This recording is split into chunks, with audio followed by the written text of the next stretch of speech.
Keluaran pasal 15. Nyanyian Musa dan Israel. Pada waktu itu Musa bersama-sama dengan orang Israel menyanyikan nyanyian ini bagi Tuhan yang berbunyi, "Baiklah aku menyanyi bagi Tuhan, sebab ia tinggi luhur, kuda dan penunggangnya dilemparkannya ke laut.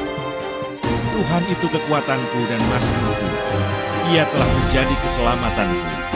Ia Allahku, kupuji dia. Ia Allah Bapakku, kuluhurkan dia. Tuhan itu pahlawan perang, Tuhan itulah namanya." Kereta Firaun dan pasukannya dibuangnya ke dalam laut. Para perwiranya yang pilihan dibenamkan ke dalam laut Teberau. Samudra raya menutupi mereka, ke air yang dalam mereka tenggelam seperti batu. Tangan kananmu Tuhan mulia karena kekuasaanmu. Tangan kananmu Tuhan menghancurkan musuh. Dengan keluhuranmu yang besar, Engkau meruntuhkan siapa yang bangkit menentang Engkau. Engkau melepaskan api murkamu yang memakan mereka sebagai tumbul gantung. Karena nafas hidungmu segala air naik bertimbun-timbun, segala aliran berdiri tegak seperti bendungan. Air bah membeku tengah-tengah laut. Kata musuh, "Aku akan mengejar, akan mencapai mereka, akan membagi-bagi jarahan. Nafsuku akan kulampiaskan kepada mereka, akan kuhunus pedangku, tanganku akan melenyapkan mereka." Engkau meniup dengan taufanmu, laut pun menutupi mereka. Sebagai timah mereka tenggelam dalam air yang hebat. Siapakah yang seperti Engkau di antara para Allah, ya Tuhan? Siapakah seperti Engkau, mulia karena kekudusanmu, menakutkan karena perbuatanmu yang masyhur? Engkau pembuat keajaiban, Engkau mengulurkan tangan kananmu, bumi pun menelan mereka. Dengan kasih setiamu, Engkau menuntun umat yang telah Kau tebus. Dengan kekuatanmu, Engkau membimbingnya ke tempat kediamanmu yang kudus. Bangsa-bangsa mendengarnya, mereka pun menggigil. Kegentaran menghinggapi penduduk tanah Filistin. Pada waktu itu gemparlah para kepala kaum di Edom. Kedahsyatan menghinggapi orang-orang berkuasa di Moab. Semua penduduk tanah Kanaan gemetar. Ngeri dan takut menimpa mereka karena kebesaran tanganmu. Mereka kaku seperti batu, sampai umatmu menyeberang, ya Tuhan. Sampai umat yang Kau peroleh menyeberang.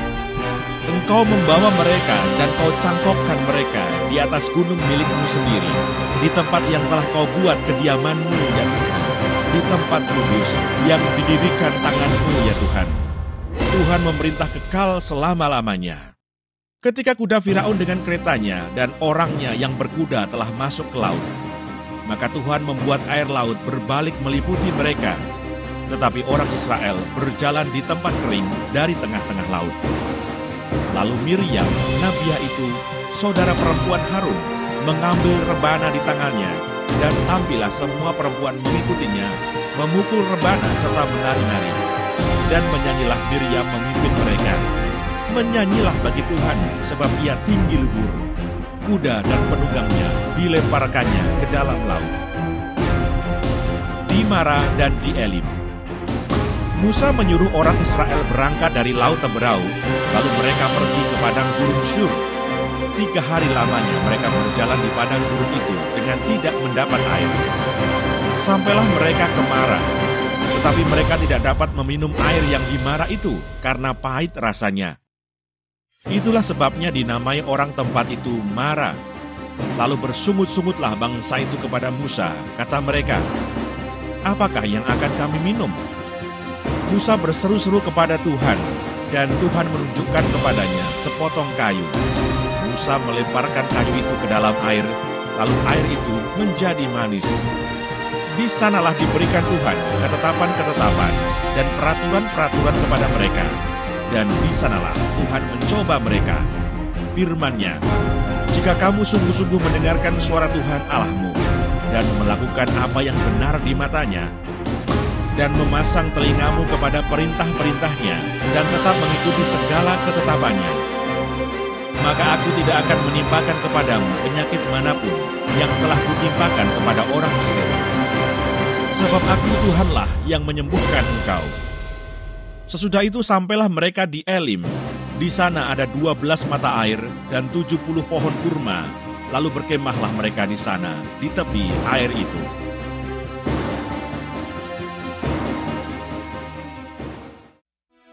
Keluaran pasal 16. Mana Sabat.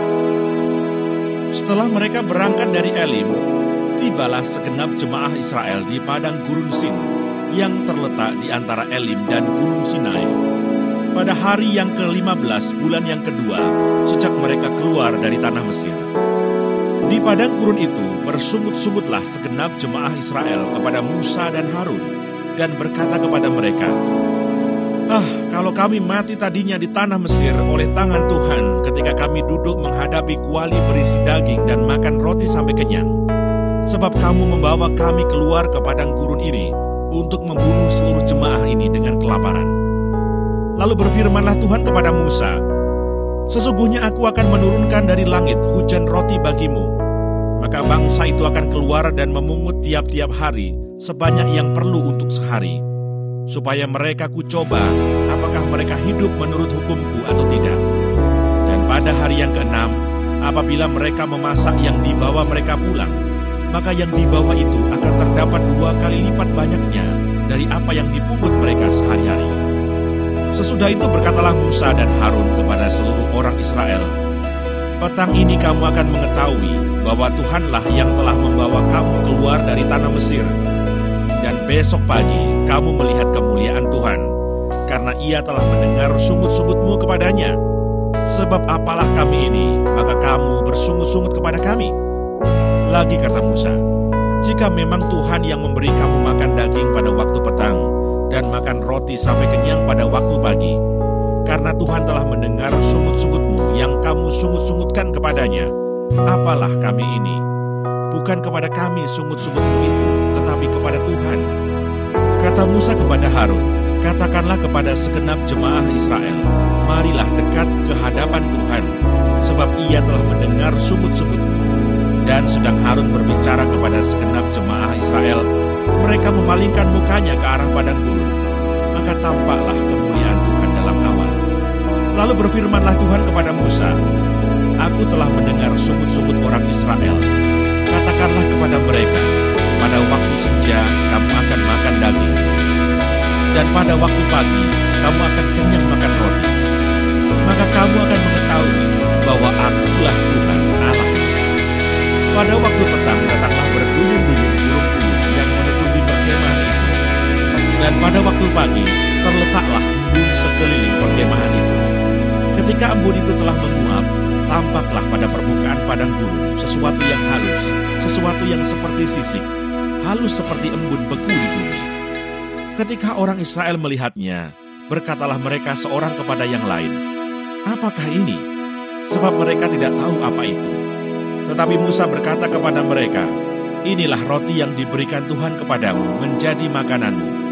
Beginilah perintah Tuhan, pungutlah itu, tiap-tiap orang menurut keperluannya. Masing-masing kamu boleh mengambil untuk seisi kemahnya, segomer seorang menurut jumlah jiwa. Demikianlah diperbuat orang Israel. Mereka mengumpulkan, ada yang banyak, ada yang sedikit. Ketika mereka menakarnya dengan gomer, maka orang yang mengumpulkan banyak tidak kelebihan, dan orang yang mengumpulkan sedikit tidak kekurangan. Tiap-tiap orang mengumpulkan menurut keperluannya.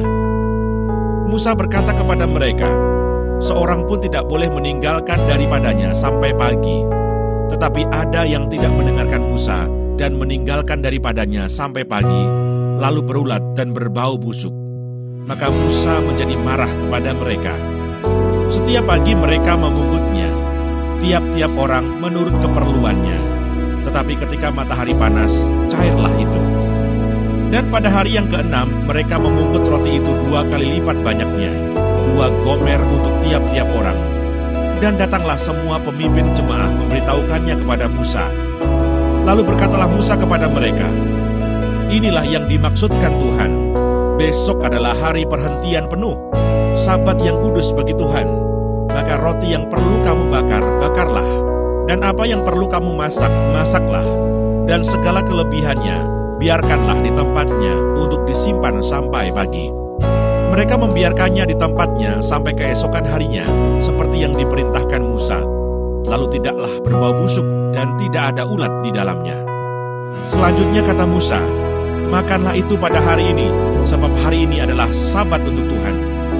Pada hari ini tidaklah kamu mendapatnya di padang. 6 hari lamanya kamu memungutnya, tetapi pada hari yang ketujuh ada Sabat, maka roti itu tidak ada pada hari itu. Tetapi ketika pada hari ketujuh ada dari bangsa itu yang keluar memungutnya, tidaklah mereka mendapatnya. Sebab itu Tuhan berfirman kepada Musa, berapa lama lagi kamu menolak mengikuti segala perintahku dan hukum-hukum?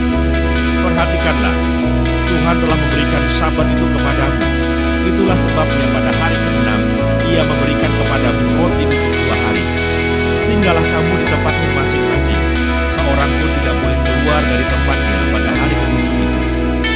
Lalu beristirahatlah bangsa itu pada hari ke-7.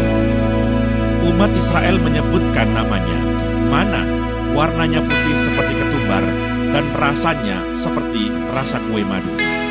Musa berkata, beginilah perintah Tuhan, ambillah segomer penuh untuk disimpan turun-temurun, supaya keturunan mereka melihat roti yang kuberi kamu makan di padang gurun, ketika aku membawa kamu keluar dari tanah Mesir. Sebab itu Musa berkata kepada Harun, ambillah sebuah buli-buli, taruhlah mana di dalamnya segomer penuh, dan tempatkanlah itu di hadapan Tuhan untuk disimpan turun-temurun. Seperti yang diperintahkan Tuhan kepada Musa, demikianlah buli-buli itu ditempatkan Harun di hadapan tabut hukum Allah untuk disimpan. Orang Israel makan mana 40 tahun lamanya, sampai mereka tiba di tanah yang didiami orang. Mereka makan mana sampai tiba di perbatasan tanah Kanaan. Adapun segomer ialah 1/10 eva. Keluaran pasal 17. Di Masa dan di Meriba. Kemudian berangkatlah segenap jemaah Israel dari padang gurun Sin, berjalan dari tempat persinggahan ke tempat persinggahan sesuai dengan titah Tuhan. Lalu berkemahlah mereka di Rafidim, tetapi di sana tidak ada air untuk diminum bangsa itu. Jadi mulailah mereka itu bertengkar dengan Musa. Kata mereka, berikanlah air kepada kami, supaya kami dapat minum. Tetapi Musa berkata kepada mereka, mengapakah kamu bertengkar dengan aku? Mengapakah kamu mencobai Tuhan? Hauslah bangsa itu akan air di sana. Bersungut-sungutlah bangsa itu kepada Musa dan berkata, mengapa pula engkau memimpin kami keluar dari Mesir untuk membunuh kami, anak-anak kami, dan ternak kami dengan kehausan? Lalu berseru-serulah Musa kepada Tuhan, katanya, apakah yang akan kulakukan kepada bangsa ini? Sebentar lagi mereka akan melempari aku dengan batu. Berfirmanlah Tuhan kepada Musa, berjalanlah di depan bangsa itu, dan bawalah beserta engkau beberapa orang dari antara para tua-tua Israel. Bawalah juga di tanganmu tongkatmu yang kau pakai memukul sungai Nil dan pergilah. Maka aku akan berdiri di sana, di depanmu, di atas gunung batu di Horeb. Haruslah kau pukul gunung batu itu, dan dari dalamnya akan keluar air, sehingga bangsa itu dapat minum. Demikianlah diperbuat Musa di depan mata tua-tua Israel. Dinamailah tempat itu Masa dan Meriba, oleh karena orang Israel telah bertengkar, dan oleh karena mereka telah mencobai Tuhan dengan mengatakan, adakah Tuhan di tengah-tengah kita atau tidak? Kemenangan orang Israel melawan orang Amalek. Lalu datanglah orang Amalek dan berperang melawan orang Israel di Rafidim. Musa berkata kepada Yosua, pilihlah orang-orang bagi kita, lalu keluarlah berperang melawan orang Amalek.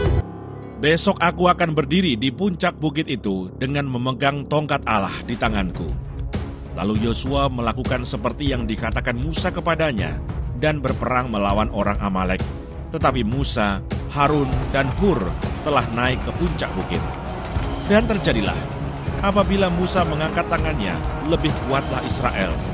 Tetapi apabila ia menurunkan tangannya, lebih kuatlah Amalek.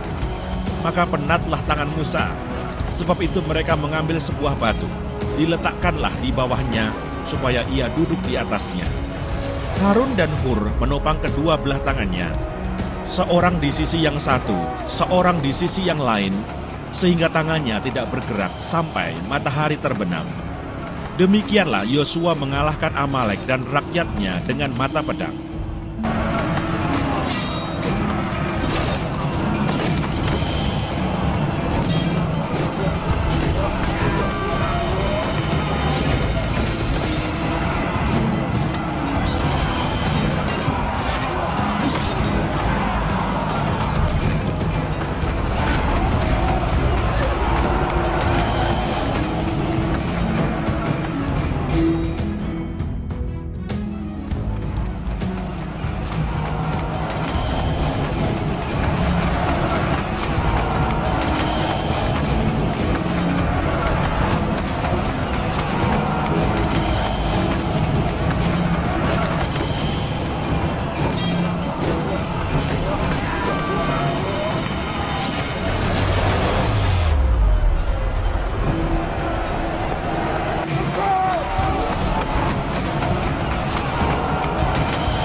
Kemudian berfirmanlah Tuhan kepada Musa, "Tuliskanlah semuanya ini dalam sebuah kitab sebagai tanda peringatan dan ingatkanlah ke telinga Yosua bahwa aku akan menghapuskan sama sekali ingatan kepada Amalek dari kolong langit."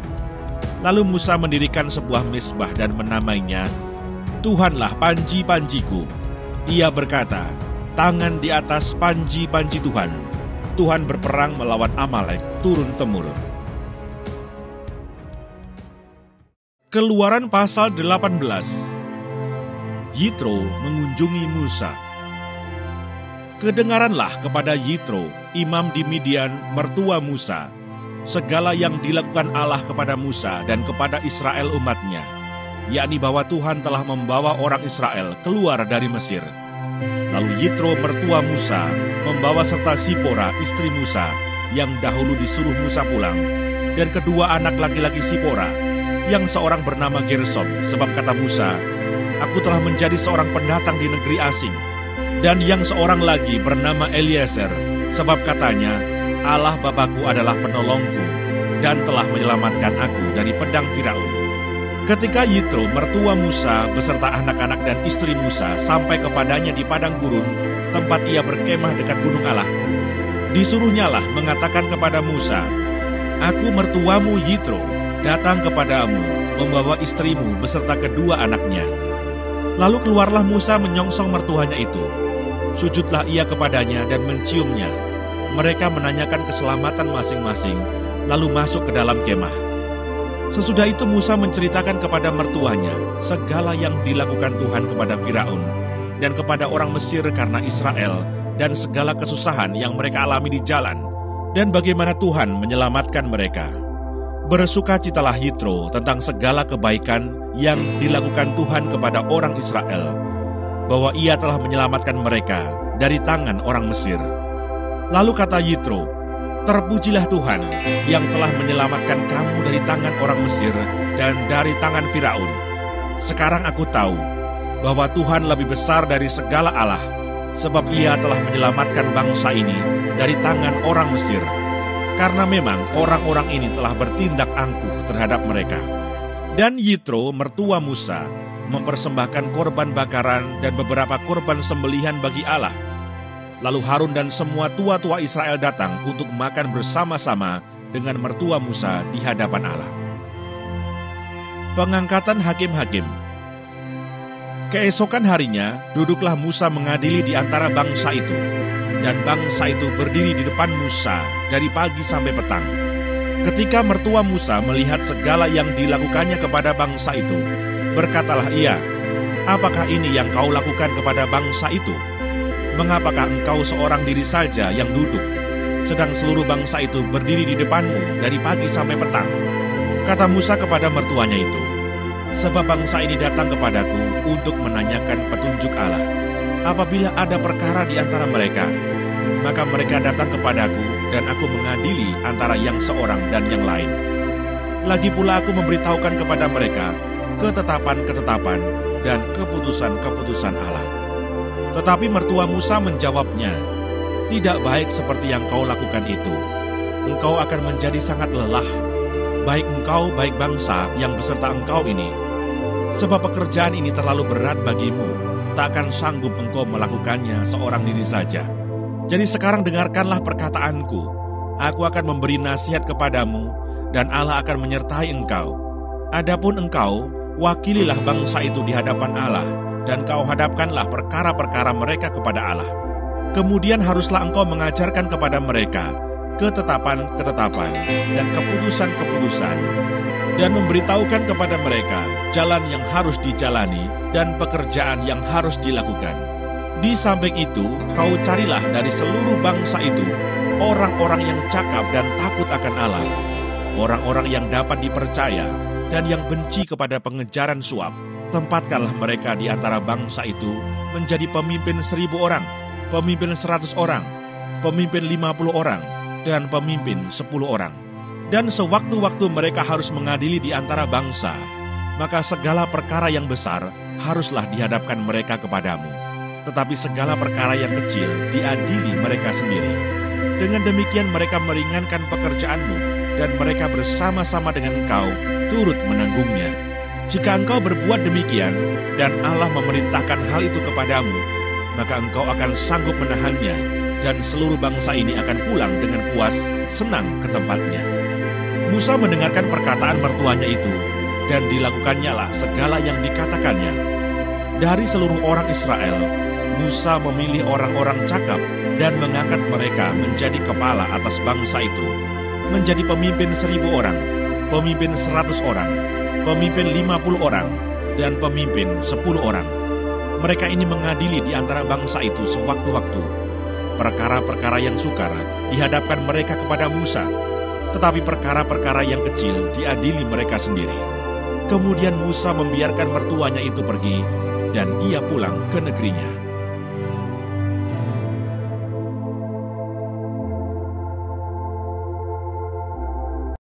Keluaran pasal 19. Tuhan menampakkan diri di Gunung Sinai. Pada bulan ketiga, setelah orang Israel keluar dari tanah Mesir, mereka tiba di padang gurun Sinai pada hari itu juga. Setelah mereka berangkat dari Rafidim, tibalah mereka di padang gurun Sinai. Lalu mereka berkemah di padang gurun, orang Israel berkemah di sana, di depan gunung itu. Lalu naiklah Musa menghadap Allah, dan Tuhan berseru dari gunung itu kepadanya, "Beginilah kau katakan kepada keturunan Yakub, dan kau beritakan kepada orang Israel, kamu sendiri telah melihat apa yang kulakukan kepada orang Mesir, dan bagaimana aku telah mendukung kamu di atas sayap Raja Wali, dan membawa kamu kepadaku.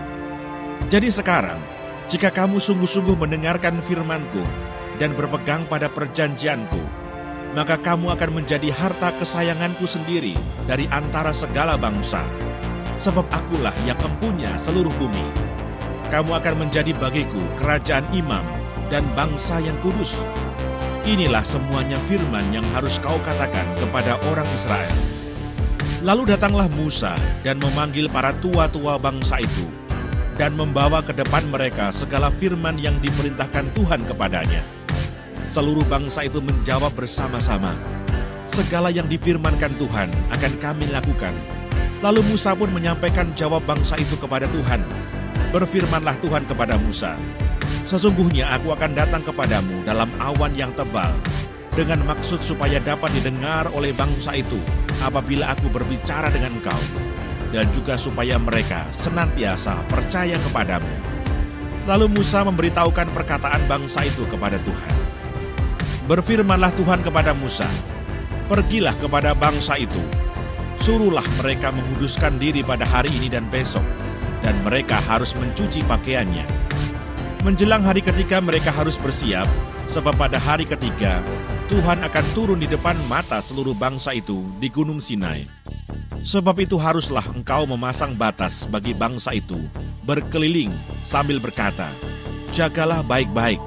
Jangan kamu mendaki gunung itu atau kena kepada kakinya, sebab siapapun yang kena kepada gunung itu, pastilah ia dihukum mati.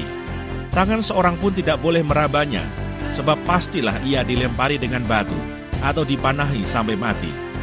Baik binatang, baik manusia, ia tidak akan dibiarkan hidup. Hanya apabila sangkakala berbunyi panjang, barulah mereka boleh mendaki gunung itu.' Lalu turunlah Musa dari gunung mendapatkan bangsa itu. Disuruhnyalah bangsa itu menguduskan diri, dan mereka pun mencuci pakaiannya. Maka kata Musa kepada bangsa itu, 'Bersiaplah menjelang hari yang ketiga, dan janganlah kamu bersetubuh dengan perempuan.'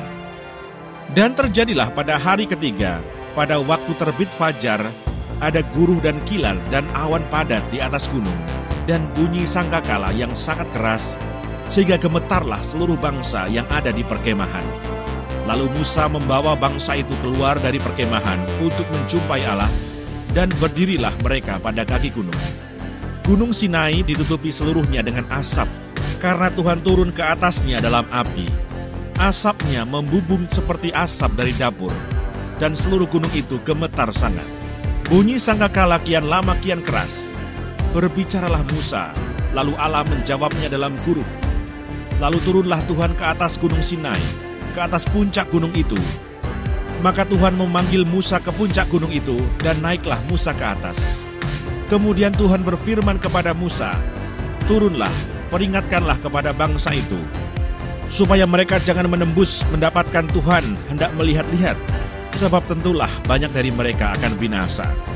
Juga para imam yang datang mendekat kepada Tuhan, haruslah menguduskan dirinya, supaya Tuhan jangan melanda mereka. Lalu berkatalah Musa kepada Tuhan, tidak akan mungkin bangsa itu mendaki gunung Sinai ini, sebab engkau sendiri telah memperingatkan kepada kami, demikian, pasanglah batas sekeliling gunung itu, dan nyatakanlah itu kudus. Lalu Tuhan berfirman kepadanya, pergilah, turunlah, kemudian naiklah pula engkau beserta Harun. Tetapi para imam dan rakyat tidak boleh menembus untuk mendaki menghadap Tuhan, supaya mereka jangan dilandanya. Lalu turunlah Musa mendapatkan bangsa itu dan menyatakan hal itu kepada mereka.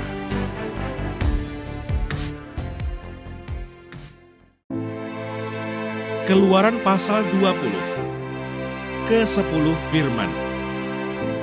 Lalu Allah mengucapkan segala firman ini, Akulah Tuhan Allahmu yang membawa engkau keluar dari tanah Mesir, dari tempat perbudakan. Jangan ada padamu Allah lain di hadapanku. Jangan membuat bagimu patung yang menyerupai apapun yang ada di langit di atas, atau yang ada di bumi di bawah, atau yang ada di dalam air di bawah bumi. Jangan sujud menyembah kepadanya atau beribadah kepadanya, sebab aku, Tuhan Allahmu, adalah Allah yang cemburu, yang membalaskan kesalahan bapa kepada anak-anaknya, kepada keturunan yang ketiga dan keempat, dari orang-orang yang membenci aku. Tetapi aku menunjukkan kasih setia kepada beribu-ribu orang, yaitu mereka yang mengasihi aku dan yang berpegang pada perintah-perintahku.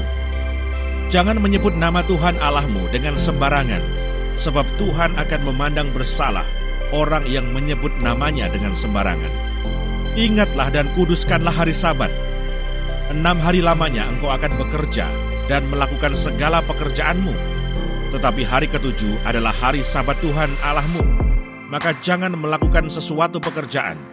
Engkau atau anakmu laki-laki, atau anakmu perempuan, atau hambamu laki-laki, atau hambamu perempuan, atau hewanmu, atau orang asing yang di tempat kediamanmu. Sebab 6 hari lamanya Tuhan menjadikan langit dan bumi, laut dan segala isinya, dan ia berhenti pada hari ke-7. Itulah sebabnya Tuhan memberkati hari Sabat dan menguduskannya. Hormatilah ayahmu dan ibumu, supaya lanjut umurmu di tanah yang diberikan Tuhan Allahmu kepadamu.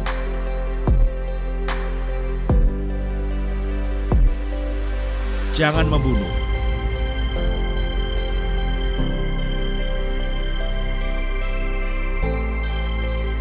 Jangan berzina.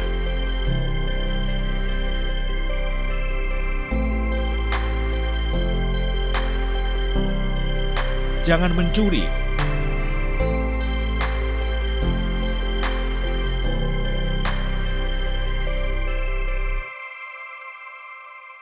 Jangan mengucapkan saksi dusta tentang sesamamu.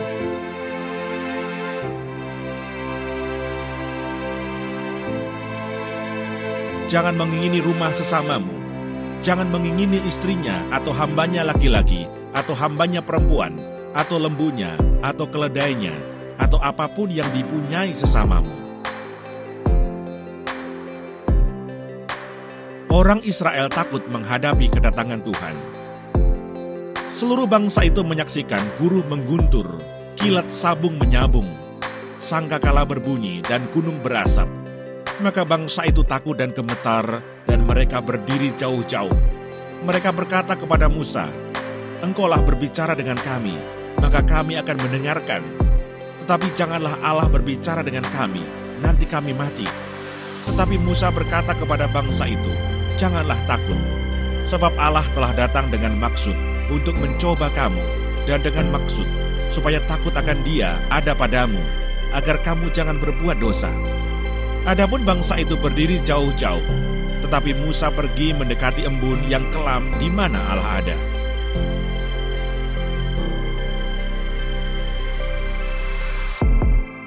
Peraturan tentang kebaktian. Lalu berfirmanlah Tuhan kepada Musa, Beginilah kau katakan kepada orang Israel, Kamu sendiri telah menyaksikan bahwa aku berbicara dengan kamu dari langit. janganlah kamu membuat di sampingku alah perak, juga alah emas. Janganlah kamu buat bagimu. Kau buatlah bagiku mezbah dari tanah, dan persembahkanlah di atasnya korban bakaranmu dan korban keselamatanmu, kambing dombamu dan lembu sapimu. Pada setiap tempat yang kutentukan menjadi tempat peringatan bagi namaku, aku akan datang kepadamu dan memberkati engkau. Tetapi jika engkau membuat bagiku mezbah dari batu, maka jangan engkau mendirikannya dari batu pahat, sebab apabila engkau mengerjakannya dengan beliung, maka engkau melanggar kekudusannya. Juga jangan engkau naik tangga ke atas ke mezbahku, supaya auratmu jangan kelihatan di atasnya. Keluaran pasal 21 tentang hak budak Ibrani. Inilah peraturan-peraturan yang harus kau bawa ke depan mereka. Apabila engkau membeli seorang budak Ibrani, maka haruslah ia bekerja padamu 6 tahun lamanya. Tetapi pada tahun yang ke-7, ia diizinkan keluar sebagai orang merdeka dengan tidak membayar tebusan apa-apa. Jika ia datang seorang diri saja, maka keluar pun ia seorang diri. Jika ia mempunyai istri, maka istrinya itu diizinkan keluar bersama-sama dengan dia. Jika tuannya memberikan kepadanya seorang istri dan perempuan itu melahirkan anak-anak lelaki atau perempuan, maka perempuan itu dengan anak-anaknya tetap menjadi kepunyaan tuannya, dan budak laki-laki itu harus keluar seorang diri. Tetapi jika budak itu dengan sungguh-sungguh berkata, "Aku cinta kepada tuanku, kepada istriku, dan kepada anak-anakku, aku tidak mau keluar sebagai orang merdeka," maka haruslah tuannya itu membawanya menghadap Allah, lalu membawanya ke pintu atau ke tiang pintu, dan tuannya itu menusuk telinganya dengan penusuk, dan budak itu bekerja pada tuannya untuk seumur hidup. Apabila ada seorang menjual anaknya yang perempuan sebagai budak, maka perempuan itu tidak boleh keluar seperti cara budak-budak lelaki keluar. Jika perempuan itu tidak disukai tuannya yang telah menyediakannya bagi dirinya sendiri, maka haruslah tuannya itu mengizinkan ia ditebus. Tuannya itu tidak berhak untuk menjualnya kepada bangsa asing, karena ia memungkiri janjinya kepada perempuan itu. Jika tuannya itu menyediakannya bagi anaknya laki-laki, maka haruslah tuannya itu memperlakukannya seperti anak-anak perempuan berhak diperlakukan. Jika tuannya itu mengambil perempuan lain, ia tidak boleh mengurangi makanan perempuan itu, pakaiannya, dan persetubuhan dengan dia. Jika tuannya itu tidak melakukan ketika hal itu kepadanya, maka perempuan itu harus diizinkan keluar dengan tidak membayar uang tebusan apa-apa. Peraturan tentang jaminan nyawa sesama manusia. Siapa yang memukul seseorang sehingga mati, pastilah ia dihukum mati. Tetapi jika pembunuhan itu tidak disengaja, melainkan tangannya ditentukan Allah melakukan itu, maka aku akan menunjukkan bagimu suatu tempat kemana ia dapat lari. Tetapi apabila seseorang berlaku angkara terhadap sesamanya, hingga ia membunuhnya dengan tipu daya, maka engkau harus mengambil orang itu dari mezbahku, supaya ia mati dibunuh. Siapa yang memukul ayahnya atau ibunya, pastilah ia dihukum mati. Siapa yang menculik seorang manusia, baik ia telah menjualnya, baik orang itu masih terdapat padanya, ia pasti dihukum mati. Siapa yang mengutuki ayahnya atau ibunya, ia pasti dihukum mati. Apabila ada orang bertengkar dan yang seorang memukul yang lain dengan batu atau dengan tinjunya, sehingga yang lain itu memang tidak mati, tetapi terpaksa berbaring di tempat tidur, maka orang yang memukul itu bebas dari hukuman. Jika yang lain itu dapat bangkit lagi dan dapat berjalan di luar dengan memakai tongkat, hanya ia harus membayar kerugian orang yang lain itu, karena terpaksa menganggur dan menanggung pengobatannya sampai sembuh. Apabila seseorang memukul budaknya laki-laki atau perempuan dengan tongkat, sehingga mati karena pukulan itu, pastilah budak itu dibalaskan. Hanya jika budak itu masih hidup sehari dua, maka janganlah dituntut belanya, sebab budak itu adalah miliknya sendiri. Apabila ada orang berkelahi, dan seorang dari mereka tertumbuh kepada seorang perempuan yang sedang mengandung, sehingga keguguran kandungan, tetapi tidak mendapat kecelakaan yang membawa maut, maka pastilah ia didenda sebanyak yang dikenakan oleh suami perempuan itu kepadanya, dan ia harus membayarnya menurut putusan hakim. Tetapi jika perempuan itu mendapat kecelakaan yang membawa maut, maka engkau harus memberikan nyawa ganti nyawa, mata ganti mata, gigi ganti gigi, tangan ganti tangan, kaki ganti kaki, lecur ganti lecur, luka ganti luka, bengkak ganti bengkak. Apabila seseorang memukul mata budaknya laki-laki atau mata budaknya perempuan dan merusakkannya, maka ia harus melepaskan budak itu sebagai orang merdeka pengganti kerusakan matanya itu. Dan jika ia menumbuk sampai tanggal gigi budaknya laki-laki atau gigi budaknya perempuan, maka ia harus melepaskan budak itu sebagai orang merdeka pengganti kehilangan giginya itu. Apabila seekor lembu menanduk seorang laki-laki atau perempuan sehingga mati, maka pastilah lembu itu dilempari mati dengan batu dan dagingnya tidak boleh dimakan. Tetapi pemilik lembu itu bebas dari hukuman. Tetapi jika lembu itu sejak dahulu telah sering menanduk dan pemiliknya telah diperingatkan, tetapi tidak mau menjaganya, kemudian lembu itu menanduk mati seorang laki-laki atau perempuan, maka lembu itu harus dilempari mati dengan batu, tetapi pemiliknya pun harus dihukum mati. Jika dibebankan kepadanya uang pendamaian, maka haruslah dibayarnya segala yang dibebankan kepadanya itu sebagai tebusan nyawanya. Kalau ditanduknya seorang anak laki-laki atau perempuan, maka pemiliknya harus diperlakukan menurut peraturan itu juga. Tetapi jika lembu itu menanduk seorang budak laki-laki atau perempuan, maka pemiliknya harus membayar 30 sikal perak kepada tuan budak itu, dan lembu itu harus dilempari mati dengan batu. Apabila seseorang membuka sumur, atau apabila seseorang menggali sumur dengan tidak menutupnya, dan seekor lembu atau keledai jatuh ke dalamnya, maka pemilik sumur itu harus membayar ganti kerugian. Ia harus mengganti harga binatang itu dengan uang kepada pemiliknya, tetapi binatang yang mati itu menjadi kepunyaannya. Apabila lembu seseorang menanduk lembu orang lain sehingga mati, maka lembu yang hidup itu harus dijual, uangnya dibagi, dan binatang yang mati itu pun harus dibagi juga. Tetapi jikalau lembu itu terkenal telah sering menanduk sejak dahulu, dan walaupun demikian pemiliknya tidak mau menjaganya, maka ia harus membayar ganti kerugian sepenuhnya, lembu ganti lembu, tetapi binatang yang mati itu menjadi kepunyaannya. Keluaran pasal 22. Peraturan tentang jaminan harta sesama manusia. Apabila seseorang mencuri seekor lembu atau seekor domba dan membantainya atau menjualnya, maka ia harus membayar gantinya, yakni 5 ekor lembu ganti lembu itu, dan 4 ekor domba ganti domba itu. Jika seorang pencuri kedapatan waktu membongkar dan ia dipukul orang sehingga mati, maka si pemukul tidak berhutang darah. Tetapi jika pembunuhan itu terjadi setelah matahari terbit, maka ia berhutang darah. Pencuri itu harus membayar ganti kerugian sepenuhnya. Jika ia orang yang tak punya, ia harus dijual ganti apa yang dicurinya itu. Jika yang dicurinya itu masih terdapat padanya dalam keadaan hidup, baik lembu, keledai, atau domba, maka ia harus membayar ganti kerugian 2 kali lipat.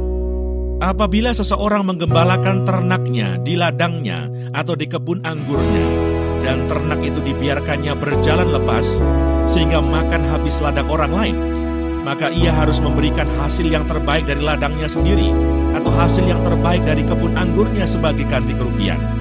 Apabila ada api dinyalakan dan api itu menjilat semak duri, tetapi tumpukan gandum atau gandum yang belum dituai atau seluruh ladang itu ikut juga dimakan api, maka orang yang menyebabkan kebakaran itu harus membayar ganti kerugian sepenuhnya. Apabila seseorang menitipkan kepada temannya uang atau barang, dan itu dicuri dari rumah orang itu, maka jika pencuri itu terdapat, ia harus membayar ganti kerugian 2 kali lipat. Jika pencuri itu tidak terdapat, maka tuan rumah harus pergi menghadap Allah untuk bersumpah bahwa ia tidak mengulurkan tangannya mengambil harta kepunyaan temannya. Dalam tiap-tiap perkara pertengkaran harta, baik tentang seekor lembu, tentang seekor keledai, tentang seekor domba, tentang sehelai pakaian, baik tentang barang apapun yang kehilangan, Kalau seorang mengatakan, inilah kepunyaanku, maka perkara kedua orang itu harus dibawa ke hadapan Allah. Siapa yang dipersalahkan oleh Allah haruslah membayar kepada temannya ganti kerugian 2 kali lipat. Apabila seseorang menitipkan kepada temannya seekor keledai atau lembu atau seekor domba atau binatang apapun dan binatang itu mati atau patah kakinya atau dihalau orang dengan kekerasan dengan tidak ada orang yang melihatnya, maka sumpah di hadapan Tuhan harus menentukan di antara kedua orang itu apakah ia tidak mengulurkan tangannya mengambil harta kepunyaan temannya dan pemilik harus menerima sumpah itu, dan yang lain itu tidak usah membayar ganti kerugian. Tetapi jika binatang itu benar-benar dicuri orang daripadanya, maka ia harus membayar ganti kerugian kepada pemilik. Jika binatang itu benar-benar diterkam oleh binatang buas, maka ia harus membawanya sebagai bukti. Tidak usah ia membayar ganti binatang yang diterkam itu. Apabila seseorang meminjam seekor binatang dari temannya, dan binatang itu patah kakinya atau mati, ketika pemiliknya tidak ada di situ, maka ia harus membayar ganti kerugian sepenuhnya. Tetapi jika pemiliknya ada di situ, maka tidak usahlah ia membayar ganti kerugian. Jika binatang itu disewa, maka kerugian itu telah termasuk dalam sewa. Apabila seseorang membujuk seorang anak perawan yang belum bertunangan dan tidur dengan dia, maka haruslah ia mengambilnya menjadi istrinya dengan membayar mas kawin. Jika ayah perempuan itu sungguh-sungguh menolak memberikannya kepadanya, maka ia harus juga membayar perak itu sepenuhnya, sebanyak mas kawin anak perawan. Peraturan tentang dosa yang keji. Seorang ahli sihir perempuan janganlah engkau biarkan hidup. Siapapun yang tidur dengan seekor binatang, pastilah ia dihukum mati. Siapa yang mempersembahkan korban kepada Allah, kecuali kepada Tuhan sendiri, haruslah ia ditumpas. Peraturan tentang orang-orang yang tidak mampu. Janganlah kau tindas atau kau tekan seorang orang asing, sebab kamu pun dahulu adalah orang asing di tanah Mesir. Seorang janda atau anak yatim, janganlah kamu tindas. Jika engkau memang menindas mereka ini, tentulah aku akan mendengarkan seruan mereka. Jika mereka berseru-seru kepadaku dengan nyaring, maka murkaku akan bangkit, dan aku akan membunuh kamu dengan pedang, sehingga istri-istrimu menjadi janda, dan anak-anakmu menjadi yatim. Jika engkau meminjamkan uang kepada salah seorang dari umatku, orang yang miskin di antara kamu, maka janganlah engkau berlaku sebagai seorang penagih hutang terhadap dia. Janganlah kamu bebankan bunga uang kepadanya. Jika engkau sampai mengambil jubah temanmu sebagai gadai, maka haruslah engkau mengembalikannya kepadanya sebelum matahari terbenam. Sebab hanya itu saja penutup tubuhnya, itulah pemalut kulitnya. Pakai apakah ia pergi tidur? Maka apabila ia berseru-seru kepadaku, aku akan mendengarkannya, sebab aku ini pengasih. Berbagai-bagai peraturan. Janganlah engkau mengutuki Allah, dan janganlah engkau menyumpahi seorang pemuka di tengah-tengah bangsamu. Janganlah lalai mempersembahkan hasil gandummu dan hasil anggurmu. Yang sulung dari anak-anakmu lelaki haruslah kau persembahkan kepadaku. Demikian juga harus kau perbuat dengan lembu sapimu dan dengan kambing dombamu. 7 hari lamanya anak-anak binatang itu harus tinggal pada induknya. Tetapi pada hari yang ke-8 haruslah kau persembahkan binatang-binatang itu kepadaku. Haruslah kamu menjadi orang-orang kudus bagiku. Daging ternak yang diterkam di padang oleh binatang buas, janganlah kamu makan, tetapi haruslah kamu lemparkan kepada anjing. Keluaran pasal 23. Peraturan tentang hak-hak manusia. Janganlah engkau menyebarkan kabar bohong. Janganlah engkau membantu orang yang bersalah dengan menjadi saksi yang tidak benar. Janganlah engkau turut-turut kebanyakan orang melakukan kejahatan, dan dalam memberikan kesaksian mengenai sesuatu perkara, janganlah engkau turut-turut kebanyakan orang membelokkan hukum. Juga janganlah memihak kepada orang miskin dalam perkaranya. Apabila engkau melihat lembu musuhmu atau keledainya yang sesat, maka segeralah kau kembalikan binatang itu.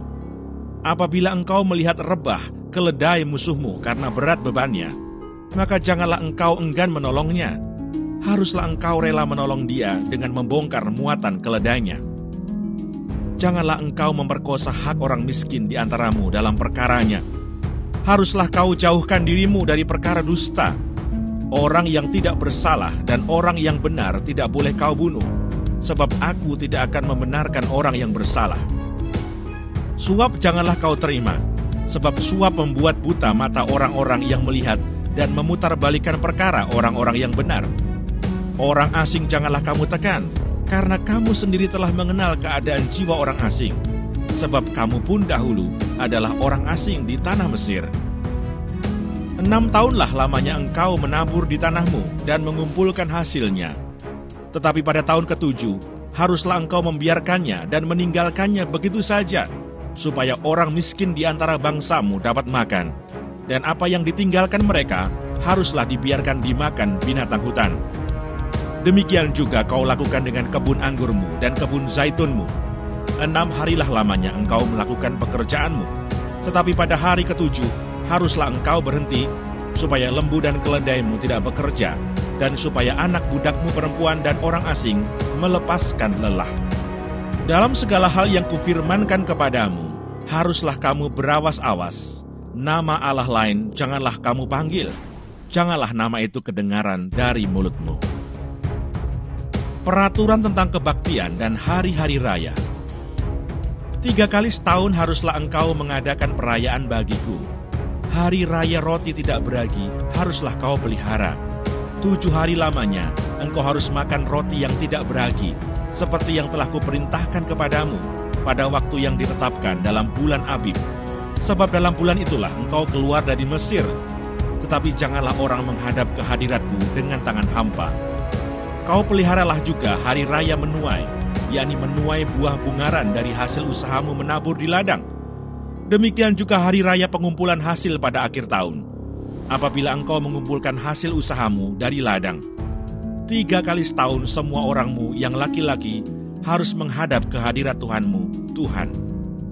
Janganlah kau persembahkan darah korban sembelihan yang kepadaku beserta sesuatu yang beragi, dan janganlah lemak korban hari rayaku bermalam sampai pagi. Yang terbaik dari buah bungaran hasil tanahmu haruslah kau bawa ke dalam rumah Tuhan Allahmu. Janganlah kau masak anak kambing dalam susu induknya.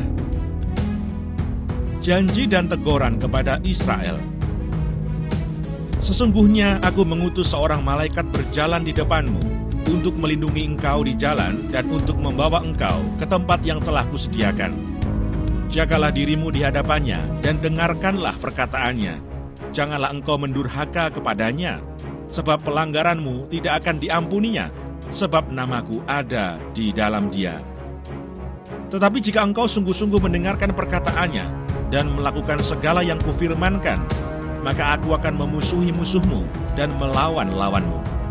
Sebab malaikatku akan berjalan di depanmu dan membawa engkau kepada orang Amori, orang Het, orang Feris, orang Kanaan, orang Hevi, dan orang Yebus, dan aku akan melenyapkan mereka.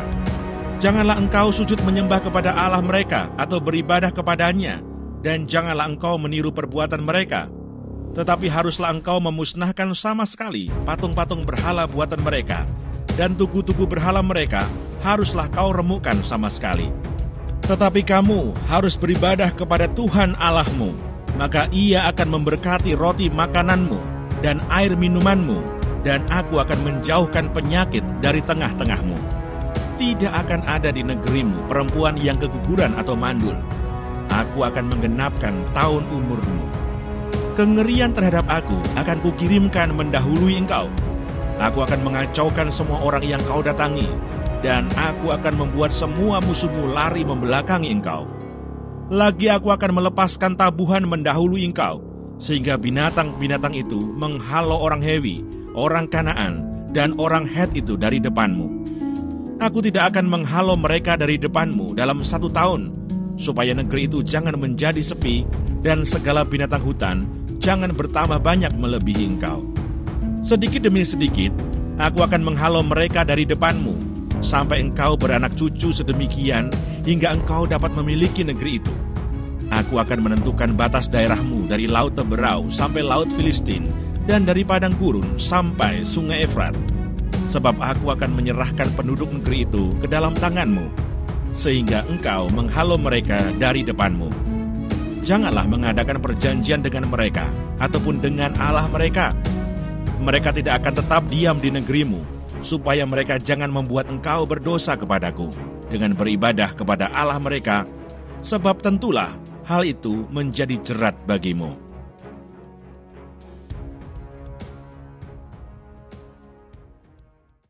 Keluaran pasal 24. Upacara pengikatan perjanjian antara Tuhan dengan bangsa Israel. Berfirmanlah ia kepada Musa, "Naiklah menghadap Tuhan, engkau dan Harun, Nadab dan Abihu, dan 70 orang dari para tua-tua Israel, dan sujudlah kamu menyembah dari jauh." Hanya Musa sendirilah yang mendekat kepada Tuhan, tetapi mereka itu tidak boleh mendekat, dan bangsa itu tidak boleh naik bersama-sama dengan dia. Lalu datanglah Musa dan memberitahukan kepada bangsa itu segala firman Tuhan dan segala peraturan itu. Maka seluruh bangsa itu menjawab serentak, "Segala firman yang telah diucapkan Tuhan itu akan kami lakukan." Lalu Musa menuliskan segala firman Tuhan itu. Keesokan harinya, pagi-pagi didirikannya mezbah di kaki gunung itu, dengan 12 tugu sesuai dengan ke-12 suku Israel. Kemudian disuruhnyalah orang-orang muda dari bangsa Israel. Maka mereka mempersembahkan kurban bakaran dan menyembelih lembu-lembu jantan sebagai korban keselamatan kepada Tuhan. Sesudah itu Musa mengambil sebagian dari darah itu, lalu ditaruhnya ke dalam pasu. Sebagian lagi dari darah itu disiramkannya pada mezbah itu. Diambilnyalah kitab perjanjian itu, lalu dibacakannya dengan didengar oleh bangsa itu, dan mereka berkata, "Segala firman Tuhan akan kami lakukan, dan akan kami dengarkan." Kemudian Musa mengambil darah itu dan menyiramkannya pada bangsa itu, serta berkata, "Inilah darah perjanjian yang diadakan Tuhan dengan kamu, berdasarkan segala firman ini." Dan naiklah Musa dengan Harun, Nadab dan Abihu, dan 70 orang dari para tua-tua Israel. Lalu mereka melihat Allah Israel, kakinya berjejak pada sesuatu yang buatannya seperti lantai dari batu nilam, dan yang terangnya seperti langit yang cerah. Tetapi kepada pemuka-pemuka orang Israel itu tidaklah diulurkannya tangannya. Mereka memandang Allah, lalu makan dan minum. Musa di Gunung Sinai. Tuhan berfirman kepada Musa, "Naiklah menghadap aku ke atas gunung, dan tinggallah di sana. Maka aku akan memberikan kepadamu loh batu, yakni hukum dan perintah yang telah kutuliskan untuk diajarkan kepada mereka." Lalu bangunlah Musa dengan Yosua abdinya, maka naiklah Musa ke atas gunung Allah itu. Tetapi kepada para tua-tua itu ia berkata, "Tinggallah di sini menunggu kami, sampai kami kembali lagi kepadamu. Bukankah Harun dan Nur ada bersama-sama dengan kamu? Siapa yang ada perkaranya, datanglah kepada mereka." Maka Musa mendaki gunung dan awan itu menutupinya. Kemuliaan Tuhan diam di atas gunung Sinai, dan awan itu menutupinya 6 hari lamanya. Pada hari ke-7 dipanggilnyalah Musa dari tengah-tengah awan itu. Tampaknya kemuliaan Tuhan sebagai api yang menghanguskan di puncak gunung itu pada pemandangan orang Israel. Masuklah Musa ke tengah-tengah awan itu dengan mendaki gunung itu. Lalu tinggallah ia di atas gunung itu 40 hari dan 40 malam lamanya.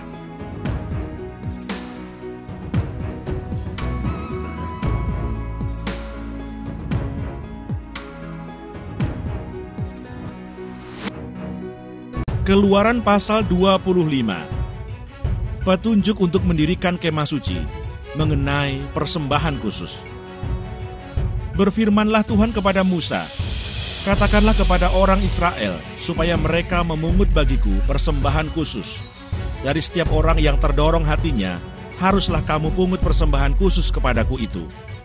Inilah persembahan khusus yang harus kamu pungut dari mereka: emas, perak, tembaga, kain ungu tua, kain ungu muda, kain kirmisi, lenan halus, bulu kambing, kulit domba jantan yang diwarnai merah, kulit lumba-lumba dan kayu penaga, minyak untuk lampu, rempah-rempah untuk minyak urapan, dan untuk ukupan dari wangi-wangian, permata krisopras, dan permata tatahan untuk baju efod dan untuk tutup dada. Dan mereka harus membuat tempat kudus bagiku, supaya aku akan diam di tengah-tengah mereka, menurut segala apa yang kutunjukkan kepadamu sebagai contoh kemah suci, dan sebagai contoh segala perabotannya. Demikianlah harus kamu membuatnya. Mengenai tabut perjanjian, haruslah mereka membuat tabut dari kayu penaga, 2,5 hasta panjangnya, 1,5 hasta lebarnya, dan 1,5 hasta tingginya. Haruslah engkau menyalutnya dengan emas murni, dari dalam dan dari luar engkau harus menyalutnya, dan di atasnya harus kau buat bingkai emas sekelilingnya.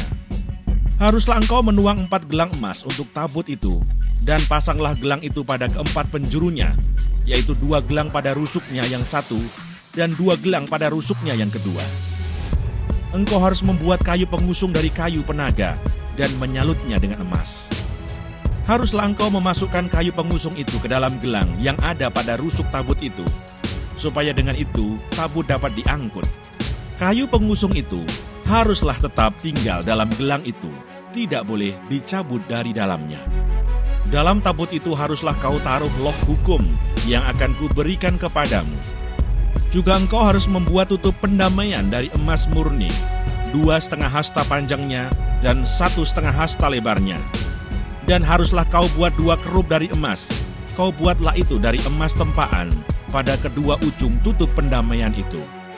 Buatlah 1 kerup pada ujung sebelah sini dan 1 kerup pada ujung sebelah sana.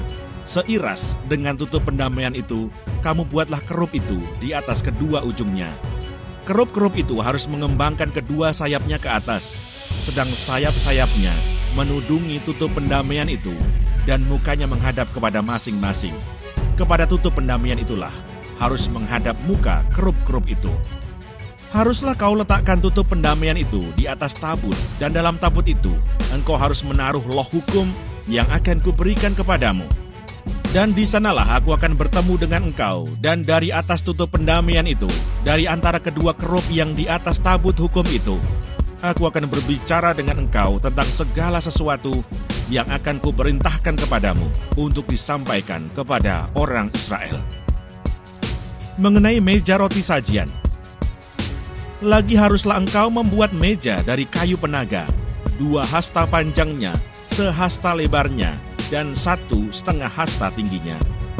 Haruslah engkau menyalutnya dengan emas murni, dan membuat bingkai emas sekelilingnya. Haruslah engkau membuat sekelilingnya jalur pinggir yang setapak tangan lebarnya, dan kau buatlah bingkai emas sekeliling jalur pinggirnya itu. Haruslah engkau membuat untuk meja itu 4 gelang emas, dan kau pasanglah gelang-gelang itu di keempat penjurunya pada keempat kakinya. Gelang itu haruslah dekat ke jalur pinggirnya sebagai tempat memasukkan kayu pengusung, supaya meja itu dapat diangkut. Haruslah engkau membuat kayu pengusung itu dari kayu penaga, dan menyalutnya dengan emas, dan dengan itulah meja harus diangkut. Haruslah engkau membuat pinggannya, cawannya, kendinya, dan pialanya yang dipakai untuk persembahan curahan. Haruslah engkau membuat semuanya itu dari emas murni, dan haruslah engkau tetap meletakkan roti sajian di atas meja itu di hadapanku.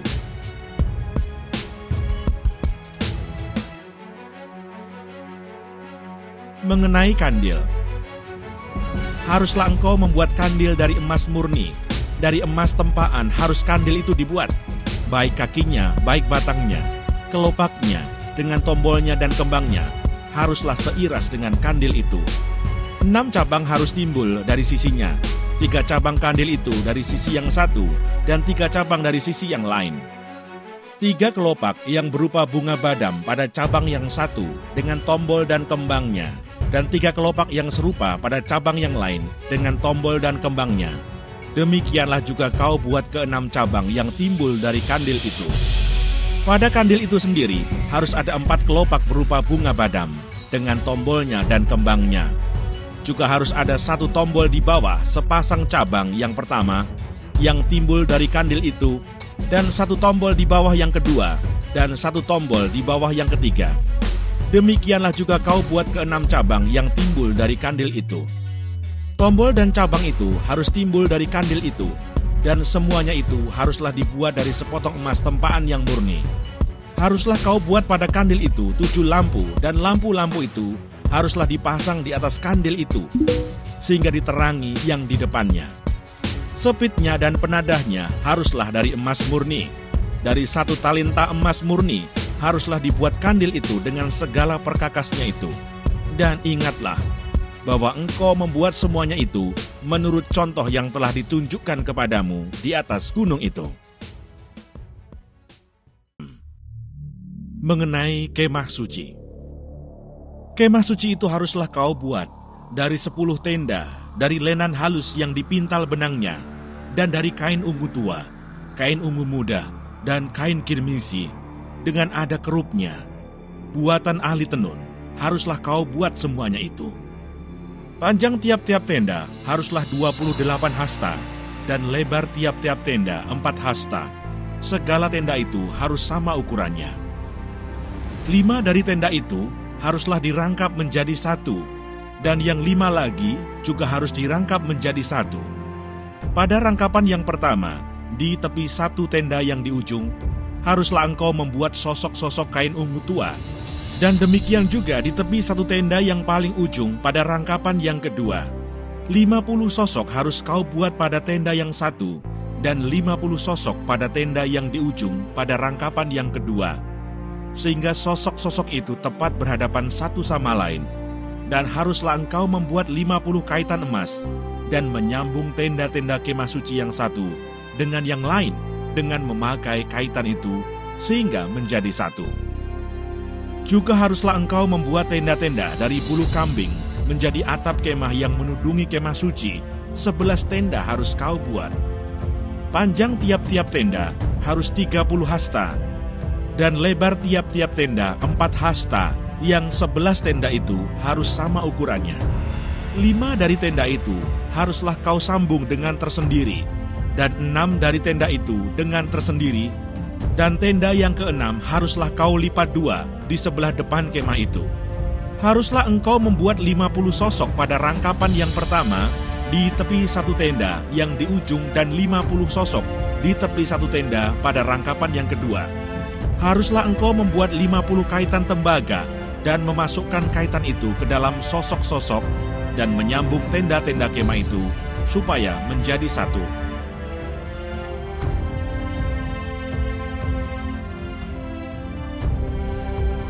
Mengenai bagian yang berjuntai itu, yang berlebih pada tenda kemah itu, haruslah setengah dari tenda yang berlebih itu berjuntai di sebelah belakang kemah suci. Sehasta di sebelah sini, dan sehasta di sebelah sana, pada bagian yang berlebih, pada panjang tenda-tenda kemah itu, haruslah berjuntai pada sisi-sisi kemah suci, di sebelah sini dan di sebelah sana, untuk menudunginya. Juga haruslah engkau membuat untuk kemah itu tudung dari kulit domba jantan yang diwarnai merah, dan tudung dari kulit lumba-lumba di atasnya lagi. Haruslah engkau membuat untuk kemah suci papan dari kayu penaga yang berdiri tegak, 10 hasta panjangnya 1 papan, dan 1,5 hasta lebarnya tiap-tiap papan. Tiap-tiap papan harus ada 2 pasaknya yang disengkang satu sama lain. Demikianlah harus kau perbuat dengan segala papan kemah suci. Haruslah engkau membuat papan-papan untuk kemah suci, 20 papan pada sebelah selatan. Dan haruslah kau buat 40 alas perak di bawah ke-20 papan itu. 2 alas di bawah 1 papan untuk kedua pasaknya, dan seterusnya 2 alas di bawah setiap papan untuk kedua pasaknya. Juga untuk sisi yang kedua dari kemah suci, pada sebelah utara, kau buatlah 20 papan dengan 40 alas peraknya. 2 alas di bawah 1 papan, dan seterusnya 2 alas di bawah setiap papan. Untuk sisi belakang kemah suci pada sebelah barat, haruslah kau buat 6 papan. 2 papan haruslah kau buat untuk sudut kemah suci di sisi belakang. Kedua papan itu haruslah kembar pasaknya di sebelah bawah, dan seperti itu juga kembar pasaknya di sebelah atas, di dekat gelang yang satu itu. Demikianlah harus kedua papan itu, haruslah itu merupakan kedua sudutnya. Jadi harus ada 8 papan dengan alas peraknya, 16 alas, 2 alas di bawah 1 papan, dan seterusnya 2 alas di bawah setiap papan. Juga haruslah kau buat kayu lintang dari kayu penaga, 5 untuk papan-papan pada sisi yang satu dari kemah suci, 5 kayu lintang untuk papan-papan pada sisi yang kedua dari kemah suci, dan 5 kayu lintang untuk papan-papan pada sisi kemah suci yang merupakan sisi belakangnya pada sebelah barat. Dan kayu lintang yang di tengah-tengah papan-papan itu, haruslah melintang terus dari ujung ke ujung. Papan-papan itu haruslah kau salut dengan emas. Gelang-gelang itu haruslah kau buat dari emas sebagai tempat memasukkan kayu-kayu lintang itu. Dan kayu-kayu lintang itu haruslah kau salut dengan emas. Kemudian haruslah kau dirikan kemah suci sesuai dengan rancangan yang telah ditunjukkan kepadamu di atas gunung itu. Haruslah kau buat tabir dari kain ungu tua dan kain ungu muda, kain kirmisi, dan lenan halus yang dipintal benangnya. Haruslah dibuat dengan ada kerupnya buatan ahli tenun. Haruslah engkau menggantungkannya pada 4 tiang dari kayu penaga yang disalut dengan emas, dengan ada kaitannya dari emas, berdasarkan 4 alas perak. Haruslah tabir itu kau gantungkan pada kaitan penyambung tenda itu, dan haruslah kau bawa tabut hukum ke sana, ke belakang tabir itu, sehingga tabir itu menjadi pemisah bagimu antara tempat kudus dan tempat maha kudus. Tutup pendamaian itu haruslah kau letakkan di atas tabut hukum di dalam tempat maha kudus.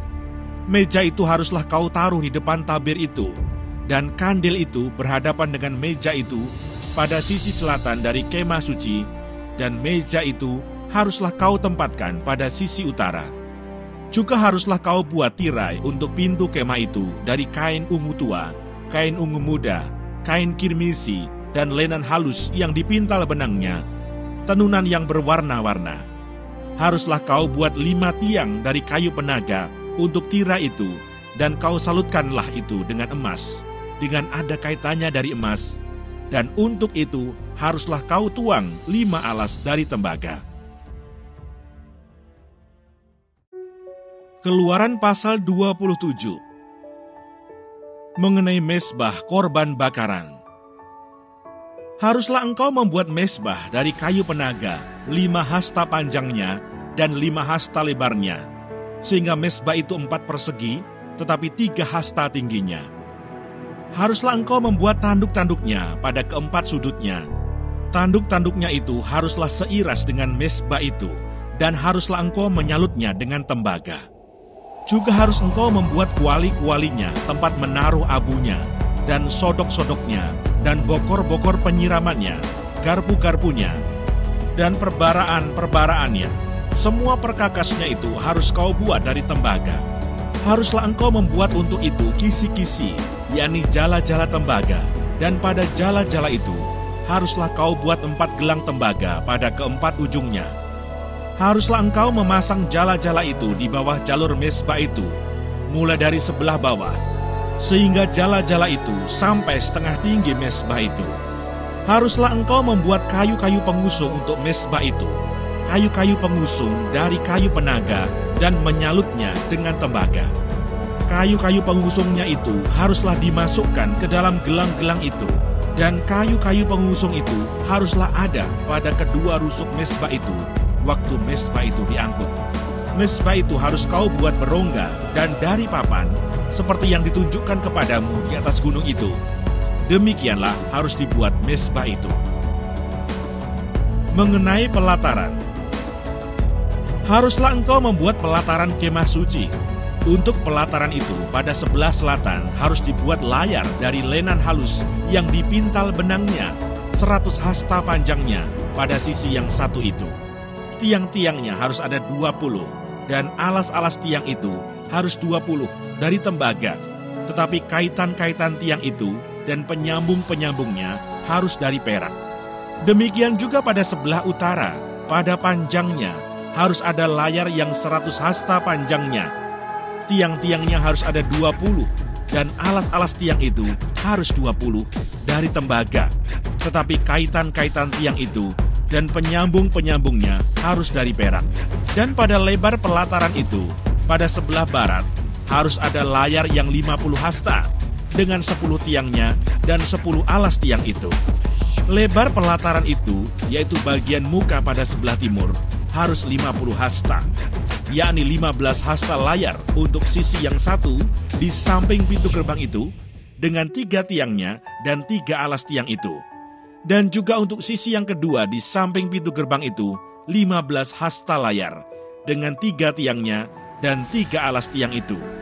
Tetapi untuk pintu gerbang pelataran itu, tirai 20 hasta dari kain ungu tua dan kain ungu muda, kain kirmisi, dan dari lenan halus yang dipintal benangnya, tenunan yang berwarna-warna dengan 4 tiangnya dan 4 alas tiang itu. Segala tiang yang mengelilingi pelataran itu haruslah dihubungkan dengan penyambung-penyambung perak, dan kaitan-kaitannya harus dari perak dan alas-alasnya dari tembaga. Panjang pelataran itu harus 100 hasta, lebarnya 50 hasta, dan tingginya 5 hasta, dari lenan halus yang dipintal benangnya, dan alas-alasnya harus dari tembaga.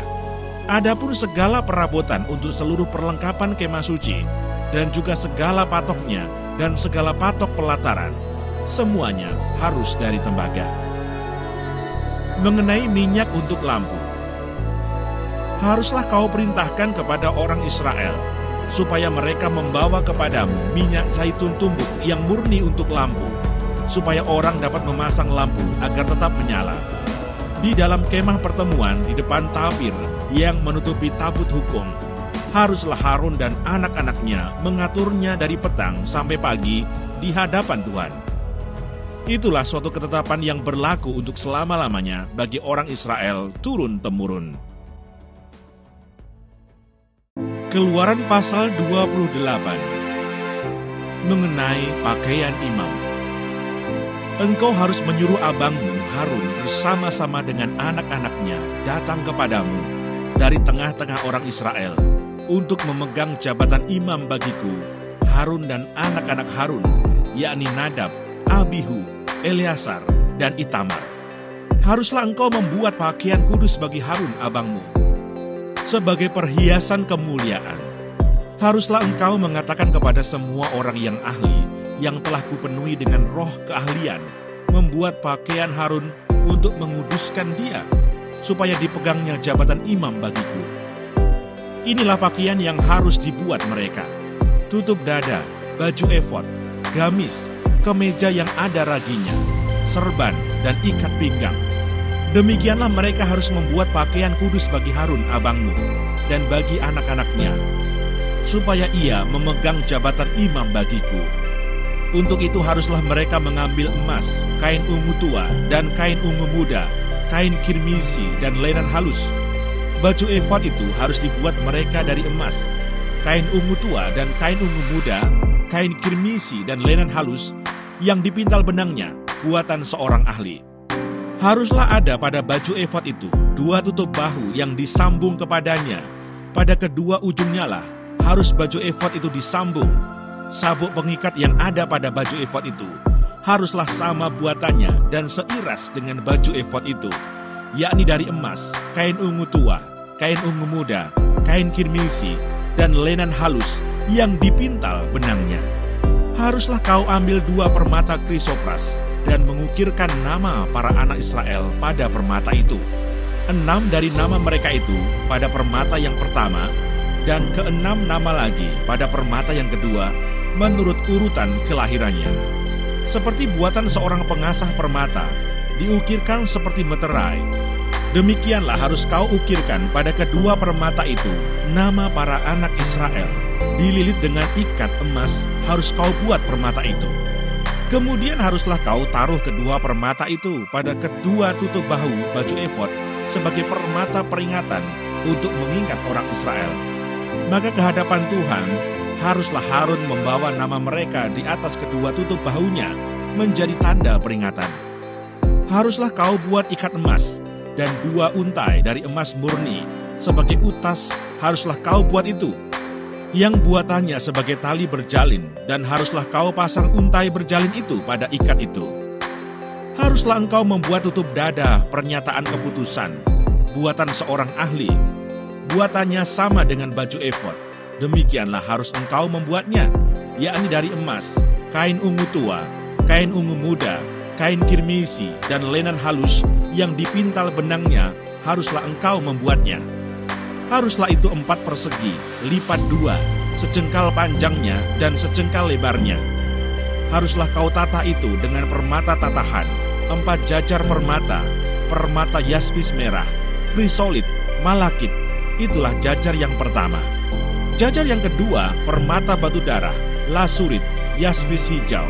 Jajar yang ketiga, permata ambar, agik, kecubung. Jajar yang keempat, permata pirus, krisopras, dan nefrit. Dengan berikatkan emas, demikianlah permata-permata itu dalam tatahannya. Sesuai dengan nama para anak Israel, permata itu haruslah 12 banyaknya. Dan pada tiap-tiap permata haruslah ada, diukirkan seperti meterai, nama salah satu suku dari yang 12 itu. Juga haruslah kau buat untuk tutup dada itu untai berpilin, yang buatannya sebagai tali berjalin dari emas murni.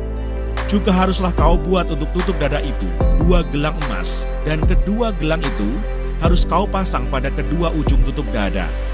Haruslah kedua untai emas yang berjalin itu kau pasang pada kedua gelang itu, pada ujung tutup dada. Kedua ujung lain dari kedua untai berjalin itu haruslah kau pasang pada kedua ikat emas itu. Demikianlah kau pasang pada tutup bahu baju efod di sebelah depannya. Haruslah engkau membuat 2 gelang emas dan membubuhnya pada kedua ujung tutup dada itu, pada pinggirnya yang sebelah dalam yang berhadapan dengan baju efod. Juga haruslah engkau membuat 2 gelang emas dan memasangnya pada kedua tutup bahu baju efod di sebelah bawah pada bagian depan, dekat ke tempat persambungannya, di sebelah atas sabuk baju efod. Kemudian haruslah tutup dada itu dengan gelangnya diikatkan kepada gelang baju efod dengan memakai tali ungu tua, sehingga tetap di atas sabuk baju efod, dan tutup dada itu tidak dapat bergeser dari baju efod. Demikianlah di atas jantungnya harus dibawa Harun nama para anak Israel pada tutup dada pernyataan keputusan itu, apabila ia masuk ke dalam tempat kudus, supaya menjadi tanda peringatan yang tetap di hadapan Tuhan. Dan di dalam tutup dada pernyataan keputusan itu, haruslah kau taruh Urim dan Tumim.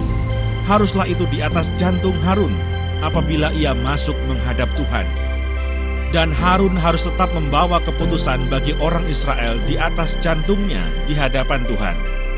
Haruslah kau buat gamis baju efod dari kain ungu tua seluruhnya.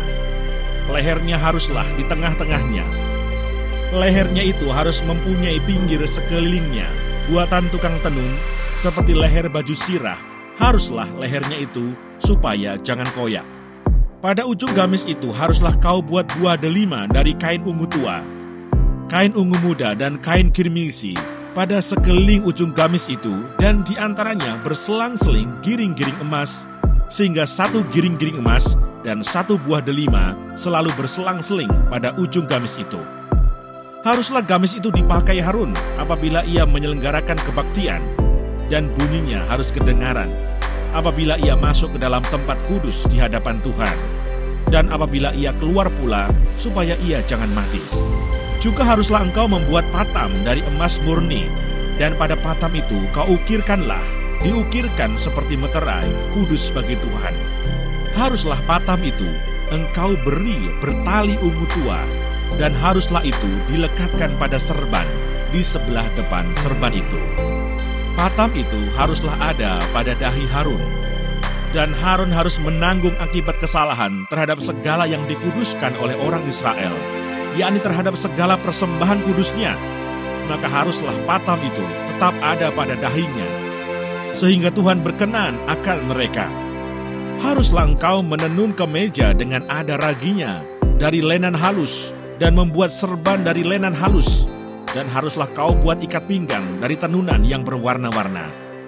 Juga bagi anak-anak Harun, haruslah kau buat kemeja-kemeja, dan haruslah kau buat ikat-ikat pinggang bagi mereka, dan destar-destar haruslah kau buat bagi mereka untuk menjadi perhiasan kemuliaan. Maka semuanya itu haruslah kau kenakan kepada abangmu Harun bersama-sama dengan anak-anaknya. Kemudian engkau harus mengurapi, mentahbiskan, dan menguduskan mereka, sehingga mereka dapat memegang jabatan imam bagiku. Buatlah celana-celana lenan bagi mereka, untuk menutupi daging auratnya. Celana itu haruslah dari pinggang sampai paha panjangnya. Harun dan anak-anaknya haruslah memakainya apabila mereka masuk ke dalam kemah pertemuan atau apabila mereka datang ke mezbah untuk menyelenggarakan kebaktian di tempat kudus, supaya mereka jangan membawa kesalahan kepada dirinya lalu mati. Itulah suatu ketetapan untuk selama-lamanya baginya dan bagi keturunannya.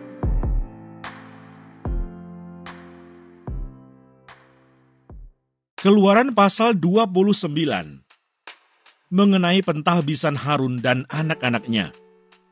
Inilah yang harus kau lakukan kepada mereka untuk menguduskan mereka, supaya mereka memegang jabatan imam bagiku.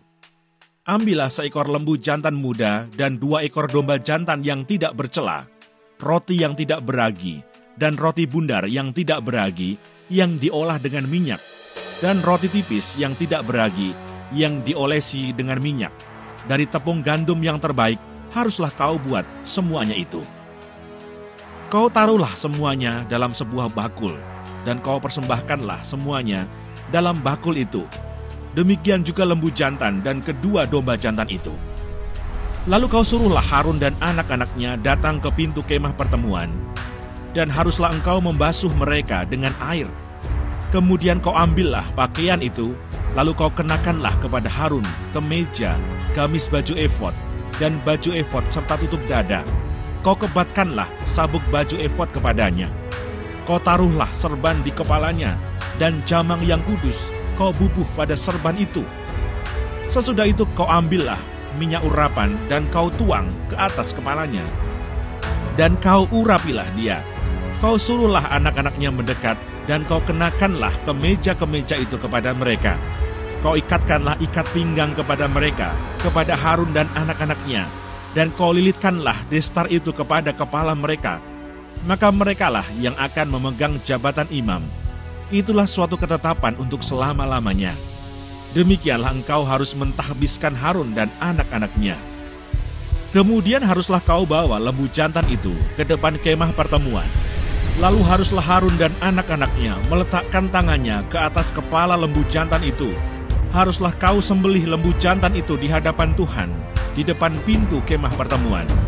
Haruslah kau ambil sedikit dari darah lembu jantan itu, dan kau bubuh dengan jarimu pada tanduk-tanduk mezbah.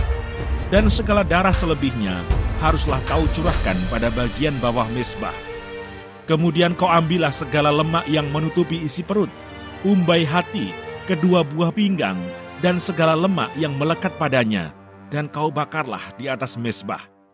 Tetapi daging lembu jantan itu, kulitnya dan kotorannya haruslah kau bakar habis dengan api di luar perkemahan. Itulah korban penghapus dosa. Kemudian haruslah kau ambil domba jantan yang 1. Lalu haruslah Harun dan anak-anaknya meletakkan tangannya ke atas kepala domba jantan itu. Haruslah kau sembelih domba jantan itu, dan kau ambillah darahnya, dan kau siramkan pada mezbah sekelilingnya.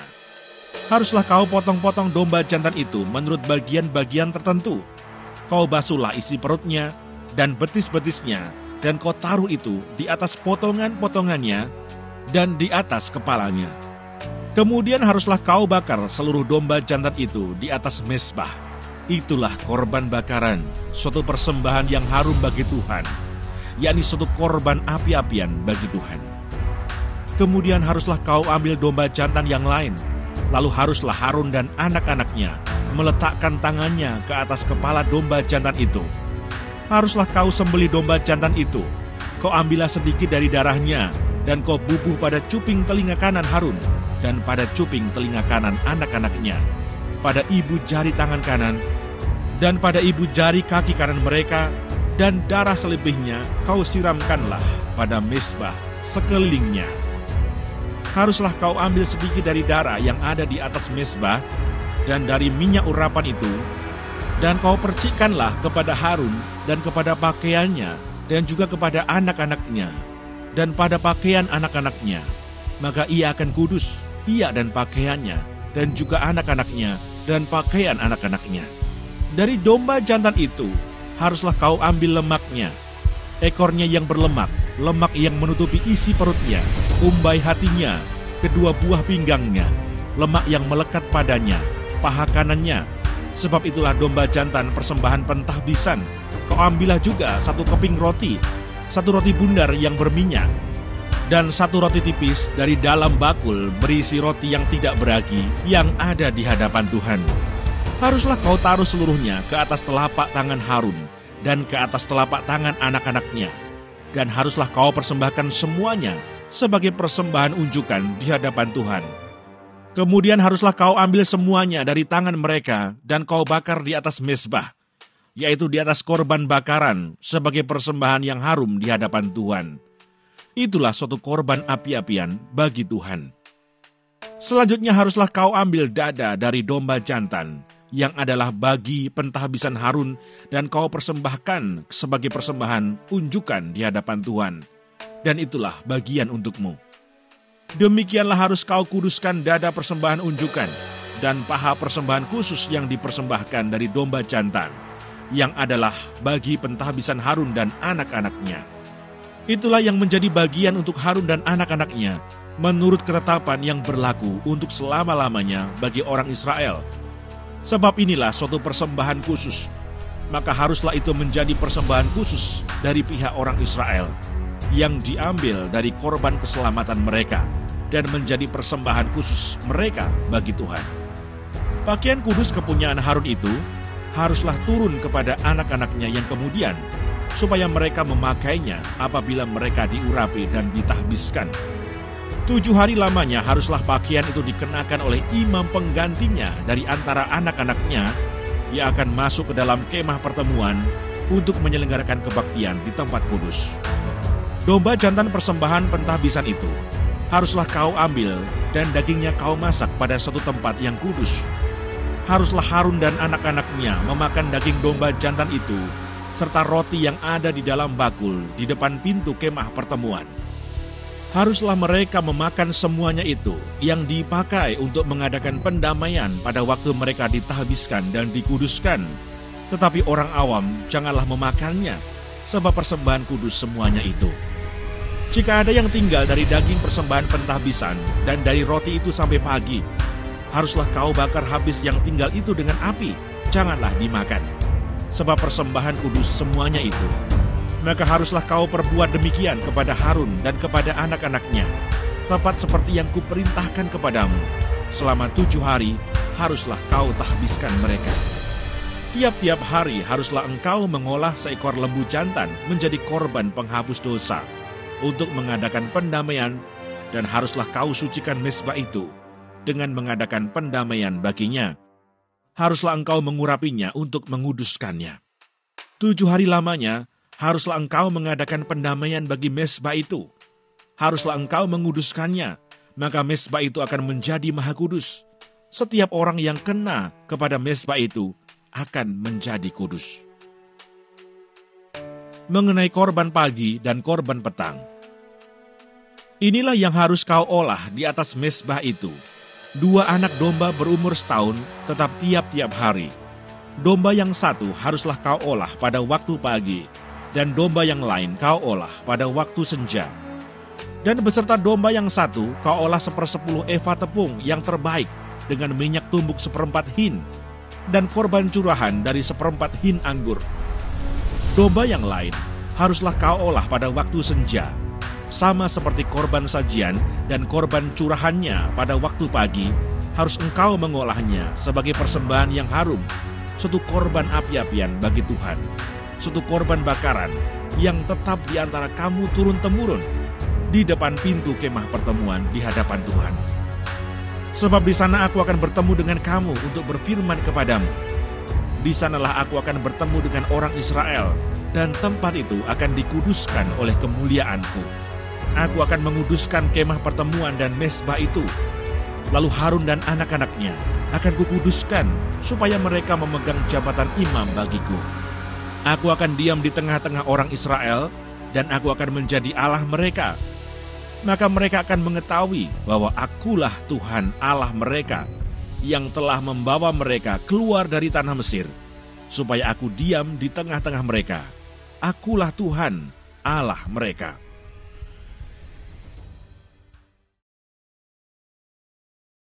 Keluaran pasal 30 mengenai mezbah pembakaran ukupan.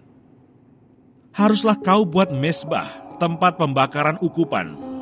Haruslah kau buat itu dari kayu penaga, sehasta panjangnya dan sehasta lebarnya, sehingga menjadi 4 persegi, tetapi haruslah 2 hasta tingginya. Tanduk-tanduknya haruslah seiras dengan mezbah itu. Haruslah kau salut itu dengan emas murni, bidang atasnya dan bidang-bidang sisinya sekelilingnya, serta tanduk-tanduknya. Haruslah kau buat bingkai emas sekelilingnya. Haruslah kau buat 2 gelang emas untuk mezbah itu di bawah bingkainya. Pada kedua rusuknya haruslah kau buat gelang itu, pada kedua bidang sisinya. Dan haruslah gelang itu menjadi tempat memasukkan kayu pengusung, supaya dengan itu mezbah dapat diangkut. Haruslah kau buat kayu pengusung itu dari kayu penaga, dan kau salutlah dengan emas. Haruslah kau taruh tempat pembakaran itu di depan tabir penutup tabut hukum, di depan tutup pendamaian yang di atas loh hukum, di mana aku akan bertemu dengan engkau. Di atasnya haruslah Harun membakar ukupan dari wangi-wangian tiap-tiap pagi. Apabila ia membersihkan lampu-lampu, haruslah ia membakarnya. Juga apabila Harun memasang lampu-lampu itu pada waktu senja, haruslah ia membakarnya sebagai ukupan yang tetap di hadapan Tuhan, di antara kamu turun-temurun. Di atas mezbah itu, janganlah kamu persembahkan ukupan yang lain, ataupun korban bakaran, ataupun korban sajian. Juga korban curahan, janganlah kamu curahkan di atasnya. Sekali setahun haruslah Harun mengadakan pendamaian di atas tanduk-tanduknya, dengan darah korban penghapus dosa pembawa pendamaian. Haruslah ia sekali setahun mengadakan pendamaian bagi mezbah itu di antara kamu turun-temurun. Itulah barang maha kudus bagi Tuhan. Mengenai persembahan khusus pada waktu pendaftaran orang Israel, Tuhan berfirman kepada Musa, apabila engkau menghitung jumlah orang Israel pada waktu mereka didaftarkan, maka haruslah mereka masing-masing mempersembahkan kepada Tuhan uang pendamaian karena nyawanya pada waktu orang mendaftarkan mereka, supaya jangan ada tulah di antara mereka pada waktu pendaftarannya itu. Inilah yang harus dipersembahkan tiap-tiap orang yang akan termasuk orang-orang yang terdaftar itu. 1/2 shikal, ditimbang menurut shikal kudus. Shikal ini 20 gera beratnya. 1/2 shikal itulah persembahan khusus kepada Tuhan. Setiap orang yang akan termasuk orang-orang yang terdaftar itu, yang berumur 20 tahun ke atas, haruslah mempersembahkan persembahan khusus itu kepada Tuhan.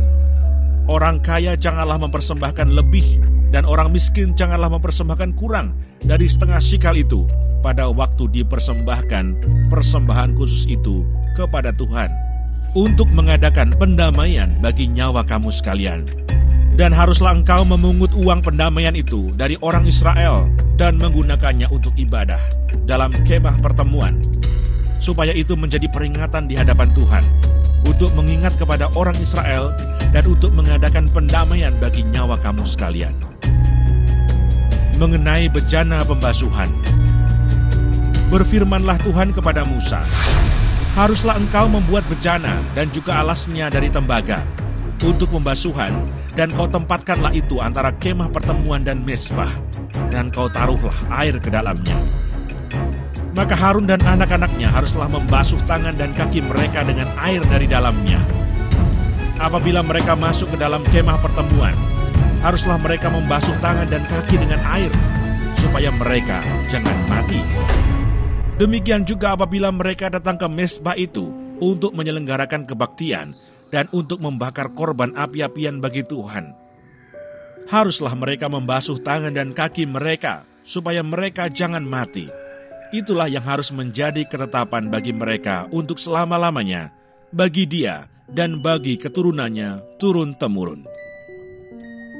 Mengenai minyak urapan yang kudus, berfirmanlah Tuhan kepada Musa, ambillah rempah-rempah pilihan, mur tetesan 500 sikal, dan kayu manis yang harum setengah dari itu, yakni 250 sikal, dan tebu yang baik 250 sikal, dan kayu teja 500 sikal, ditimbang menurut sikal kudus, dan minyak zaitun 1 hin.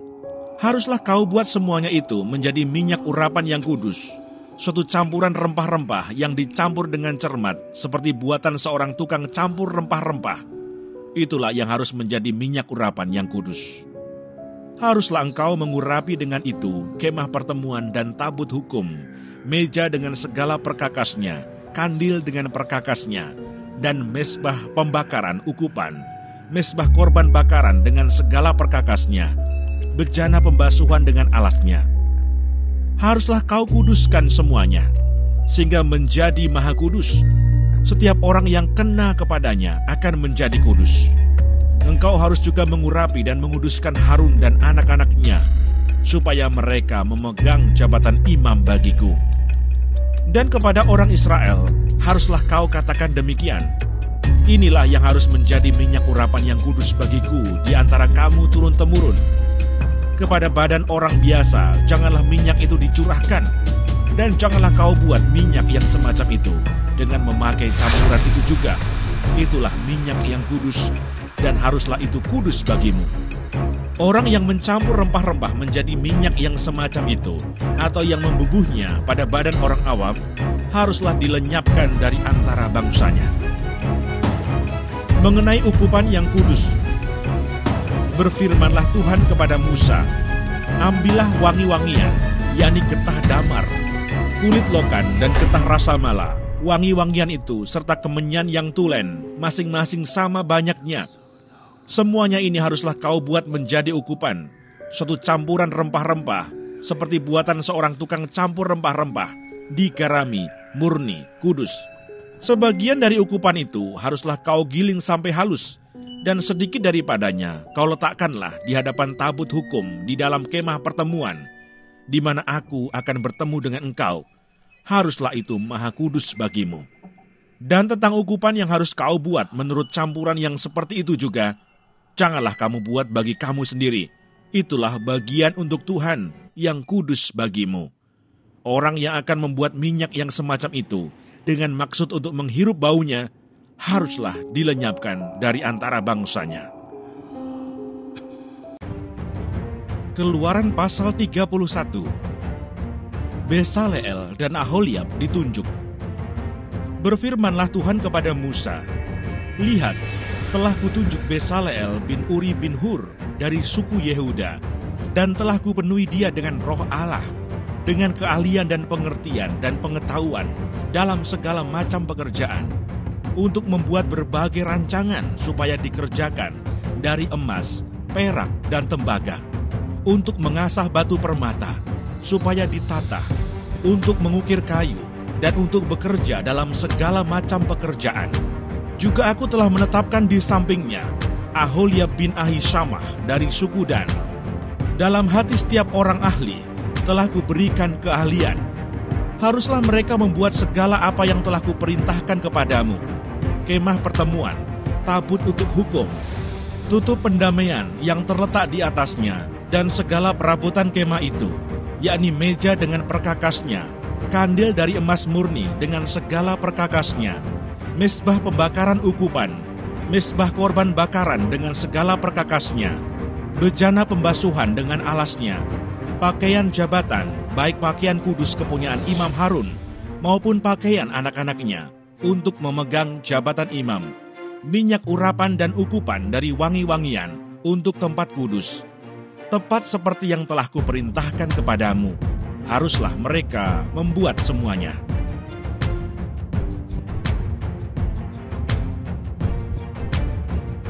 Peringatan untuk menguduskan hari Sabat.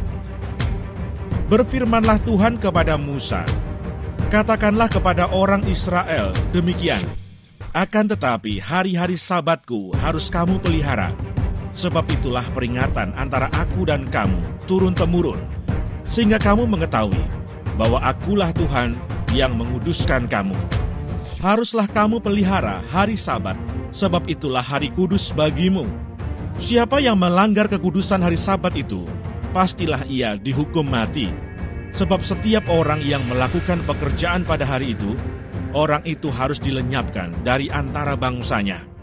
6 hari lamanya boleh dilakukan pekerjaan, tetapi pada hari yang ke-7 haruslah ada Sabat, hari perhentian penuh, hari kudus bagi Tuhan.